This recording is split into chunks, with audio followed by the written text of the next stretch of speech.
Біз бүкіл түркі әлеміне танымал болған киелі Түркістан облысы Кентау қаласынан боламыз.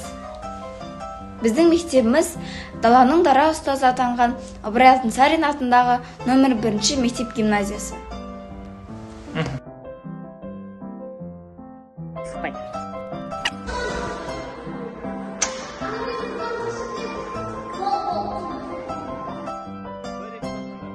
Өз тобымызды таныстырып өтсем, тапқырда ізденпаз сыныптасым Сүлеймен Ернұр. Тазалықты жана қалайтын табиғат жанашыры Абылқасым Раяны. Біріміз бәріміз үшін деп ұрандататын 7-ші А сыныбының оқушылары біз боламыз. Проэко экологиялық жоба. Үздік экологиялық бастама бағыты бойынша макет құрадық.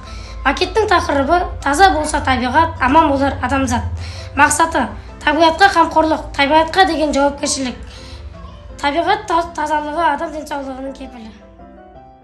Алуан түсті гүлдер алқабы, сайлаған құстар, бұрақ сылдыры, биік таулар, жарқыраған күн, таза ауа адамдарға саулық пен қуаныш сыйлайды. Қоршаған ортаны таза ұстап, табиғатқа қамқорлық көрсету арқылы адамзат баласының өмірі де, әлемі де дами түседі.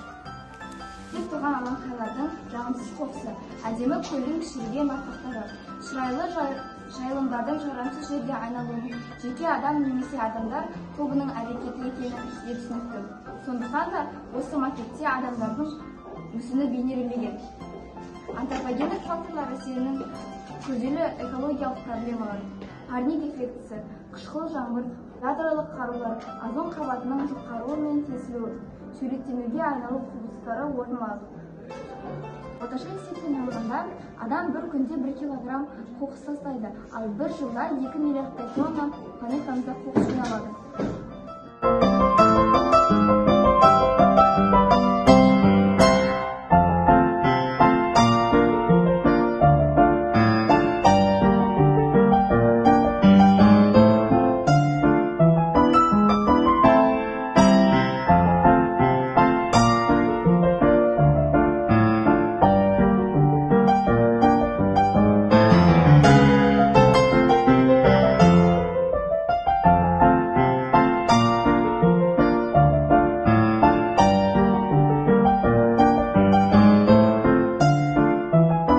Қорғау.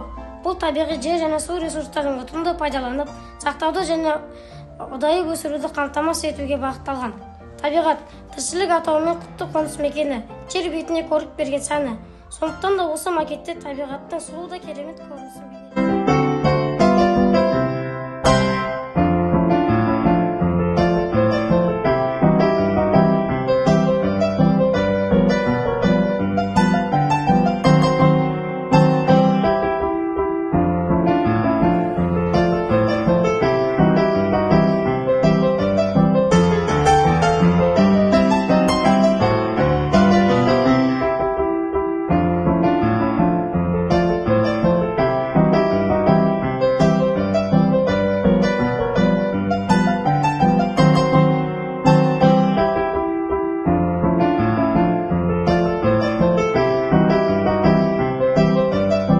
Әрбір адамзат табиғат алдында өзін жауапты, барлық жануарларды кері санап, өзінің көл жағаларын таза ұстап, бұлақ көрсе көзін ашып, бойларын жақсылыққа үйреткен жөн.